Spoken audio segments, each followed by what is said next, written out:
But if you really want to, why am I jumping up and down? So here's the situation. Some companies are letting their people know that they can work at home permanently. Students have to take online courses in the fall. You might be taking some online courses right now. And what we have to do is we have to adapt. How are we going to adapt if we're not going to learn how to study at home? So in this video, I thought I would share some tips about mainly the psychology that goes behind being able to focus, sit down, and actually get things done, getting what you need to get done. In university, I had to take some online courses during summer and some during the year because they wouldn't work out with my schedule. I was convinced that the only way I could learn is in person. If I can put up my hand and ask a question and this person can look at me and let me know, hey, do you have any questions? I'm here for you. It is still the easiest way to learn, but it is not the only way to learn. Listen, at the end of the day, if you don't want to learn, none of the tips that I'm about to share with you are going to help you at all.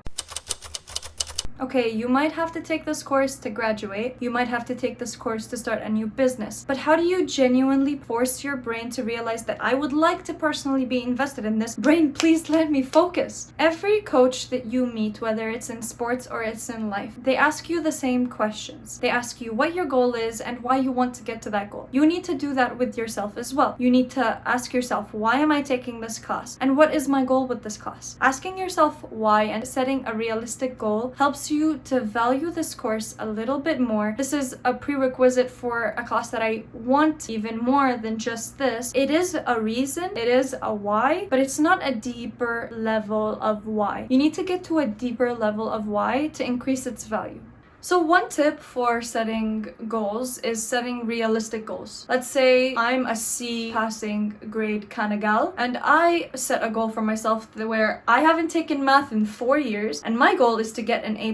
That is unrealistic. That is setting myself up for failure because I'm gonna be pressured, and as soon as I get my first quiz where I get like 70%, I look at the 70%, I do the math. There's no way in hell I'm gonna get an A+ in the final course grade. This is gonna push my self-motivation down. The first and most important thing before talking about self-motivation is that you need to know that sure, it may come natural to some people. They are goal-oriented. You need to know though that self-motivation is driven by a set of skills that are controlled by you. So self-motivation and self-discipline is obviously something very important. We can all agree that somebody who is not self-motivated, somebody who does not care about the class, is not going to be really focused, is not going to think that he or she can actually do it. So if you want to figure out if you are somebody who is genuinely self-motivated or somebody in your life is genuinely self-motivated, you have 3 questions you could ask. Am I able to do it? Can I do this course? Yes. Will it actually work? Like, will focusing on this class actually work? It's the second question. And then the last question is it worth it? That is the question that I had to ask myself before taking intro to statistics.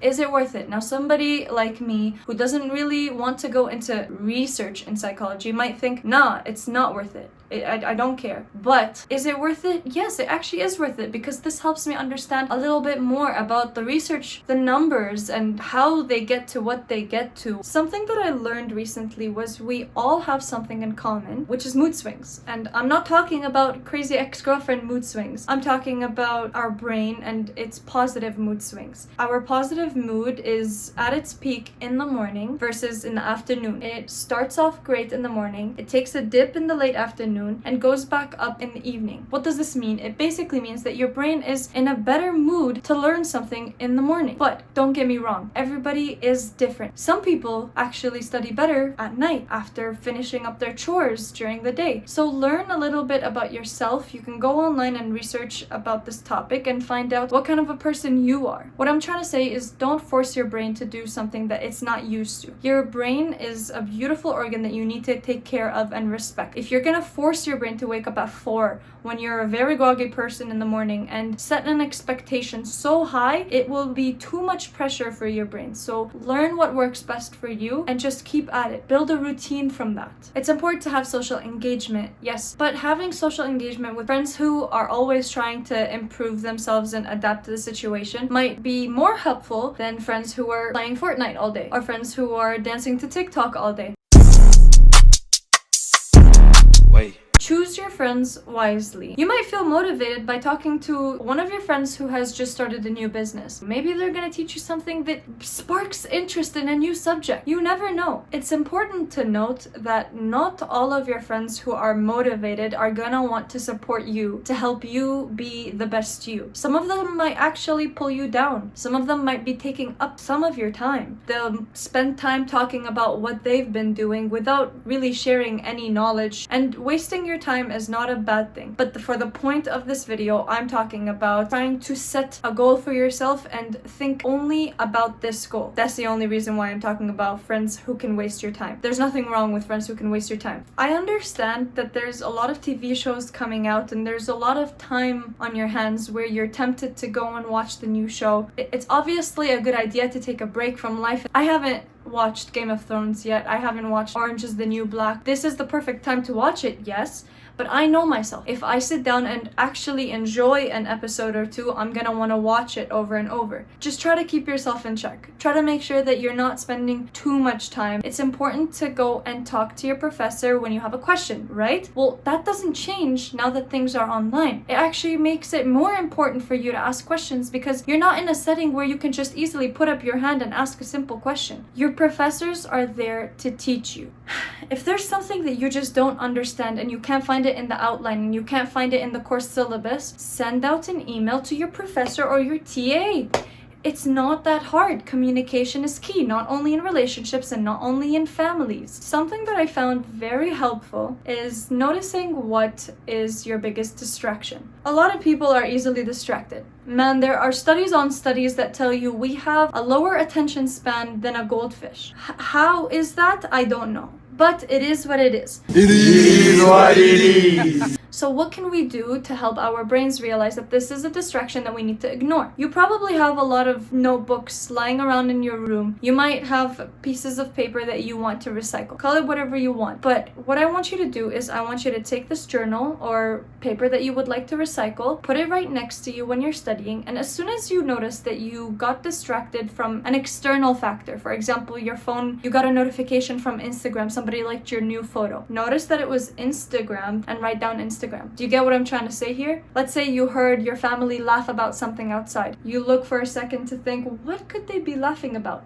Take a second back and think, this distracted me away from my studies. Write this down. Write whatever distracts you down so that you can remind yourself every time that thing happens again, you remember. This distracted me last time. I don't want it to distract me again. I'll check it later. Also, it's very easy to check your phone. So maybe try putting your phone somewhere a little further away because it's easy for your brain to go like, well, finishing up this whole chapter is going to take me so much more time and so much more effort than just checking my phone. That will give me more instant gratification. What I'm trying to say is make it a little bit harder for your brain to crave your phone. I want you to communicate to your parents, I'm going to be using this time to study. Please don't talk to me unless you need something urgent. The last thing that I want to talk about when it comes to your state of mind when you're studying is rumination or overthinking. Rumination is technically thinking about a negative outcome that might happen and you start to think about it over and over. Overthinking is when you want to think about something in the past, for example. If you're thinking about something in the past, something that might happen in the future, what you need to do exactly right now to make sure that you actually do study, this is called overthinking. I want you to stop thinking about all those things and think about now. If you have anything that you know is going to distract you soon, your hunger, you needing to go to the bathroom, you need to take meds, these distractions, try to get them out of the way before you sit down. I want you to think about your necessities. Are you hungry? No. If you are, go get something to eat. Do you need the bathroom? No. Your book is right there. Your laptop is right here. Focus on what you need to do. Listen to the lecture. Read the readings. Do it now. If you like the style of this video, please let me know in the comment section below because honestly, I enjoyed going back to what I've learned. I liked sharing this information. Please don't forget to hit the subscribe button because I do post videos every Sunday. I'll see you next week. Have a good day.